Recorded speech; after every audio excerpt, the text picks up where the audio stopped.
In today's video, I am going to teach you how to Bates stamp in Adobe Acrobat DC. If you work with legal or archival documents, Bates numbering is a straightforward way to add a unique, sequential identifier to every page so you can reference, sort, and share files with confidence. I'll walk you through the exact clicks in Acrobat and call out options that help you format the stamp clearly. Start by opening your PDF in Adobe Acrobat DC. On the right-hand pane, select the Edit PDF tool. This reveals additional controls we'll use to place the stamp. Next, go to the secondary toolbar at the top. Click More, then choose Bates Numbering, and select Add. This opens the setup for creating a sequence across one or many PDFs. If you are stamping multiple documents, click Add Files to include individual PDFs or entire folders. You can drag and drop files in the list to put them in the exact order you want the numbers to run. The order here defines the sequence across the entire set, so arrange it carefully. When the list looks right, click OK to continue. You'll see the Add Header and Footer dialog. This is where the stamp will live.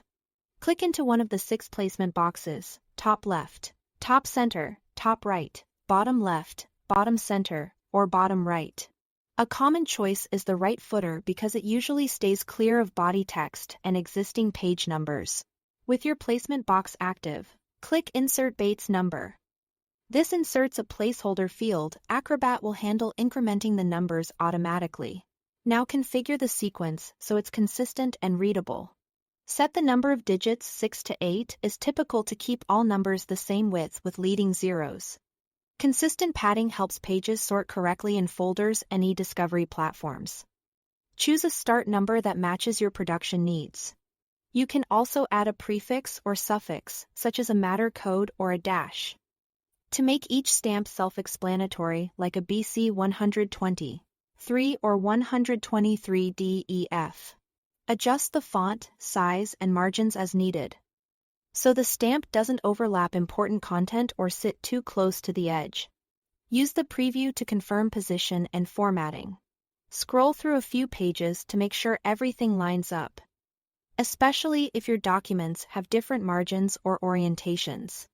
When you are satisfied, click OK to apply the Bates stamp to your PDF.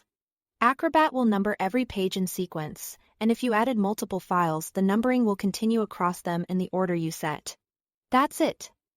Thanks for watching.